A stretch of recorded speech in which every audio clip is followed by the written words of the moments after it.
చిన్న అగ్ని దెబ్బ కూడా ఒక అడవిని దహించేస్తుంది కదండీ!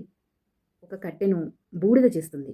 ఒక అగ్ని ఉంది. అది జీవితాంతం వెంటాడే మన కర్మ బంధనాలను కూడా కాల్చేస్తుందంటండి.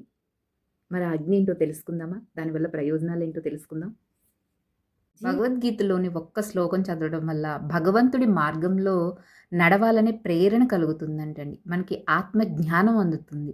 అంతేకాకుండా మన జీవితంలో ఉన్న అజ్ఞానం అనే అంధకారం తొలగిపోయి ఆత్మ ప్రకాశం అనే వెలుగు నింపుతుందంట. మండే అగ్ని కట్టెల్ని ఎలా అయితే దగ్ధం చేస్తుందో, మనకి జ్ఞానం అనే అగ్ని మన యొక్క అజ్ఞానాన్ని అంతటినీ కూడా దగ్ధం చేసేస్తుంది. ఆధ్యాత్మిక జ్ఞానం పట్ల ఆసక్తి పెరుగుతుంది. మనలో మోహం, భయం అనేవి తొలగిపోతాయి.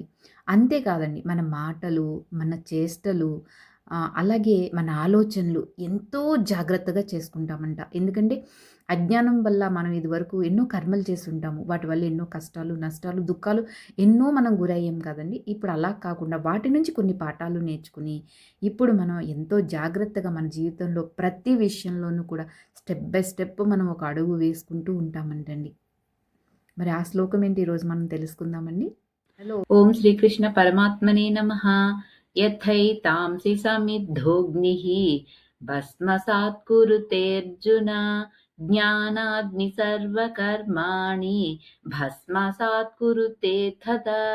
భావం: ఓ అర్జున, ఎలా మండుతున్న అగ్ని కట్టెలను బూడిదగా మార్చేస్తుందో, అలాగే ఆత్మజ్ఞానం అనే అగ్ని మన కర్మబంధనాలను దహనం చేసి విముక్తి మార్గాన్ని చూపుతుంది అని అర్థం. ఈ శ్లోకం వల్ల మనకి అంటే గీతా తత్వం ప్రకారం ఆత్మజ్ఞానం వల్ల కర్మబంధనాలన్నీ కూడా విడిపోతాయి. విముక్తి కలుగుతుంది అని కూడా మనకి సూచిస్తుందండి. గత తప్పుల ఫలితాలు వెంటనే లేకుండా, కానీ జ్ఞానం ద్వారా జీవితం మారే దిశను ఈ శ్లోకం మనకి తెలియజేస్తుంది.